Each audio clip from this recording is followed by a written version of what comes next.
Kakayanin ko to. Oh, baba lang mo. Oh, siguro naman, buko naman siguro to. Ito. Ayan oh. So mga kalakbay. Kami sa bahay namin sa probinsya, no. Pakita tayo dito ng ano, buko. Ito yung bahay namin, no.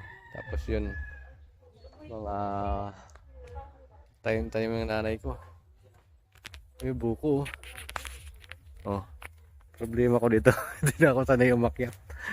Paano makukuha to? Ipik pa kaya si Juan Tamad dito? Hintayin mo mahulog. Yun oh.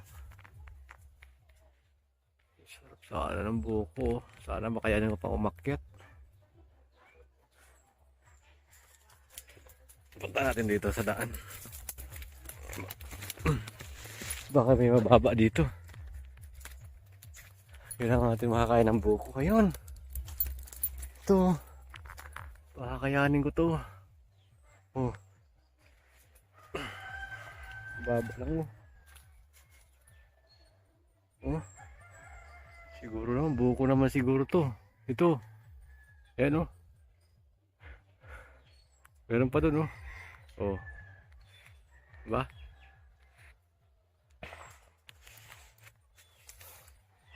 May gulay dito ah. Yung wild na ano. Ito ah. Kaya mo, nahihinog na lang yung mga gulay dito mga kalakpay oh. Magkano kilo na ito sa ano? Sa Metro Manila. Dito, nabubulok na lang oh. Yan, hagadahan sa probinsya talaga eh. Tsaka, sarap dito, sariwan-sariwa yung hangin. Ayun, gawa natin yung paraan yung nyug na to. Sana maabot ko yung buko nito. Mga kalakbay oh, takayin ko na yung buko doon. Full battle na ako. Sana kaya ko pa umakyat. Ayan mga kalakbay oh. Ito yung pinakamasarap na buko oh. Ano yan, anahaw? Dali natin yan. Pwede, markot-markot mo doon. Kaso lang naman yun. Na maglilay. Lagot. Namagad ya. Sahay.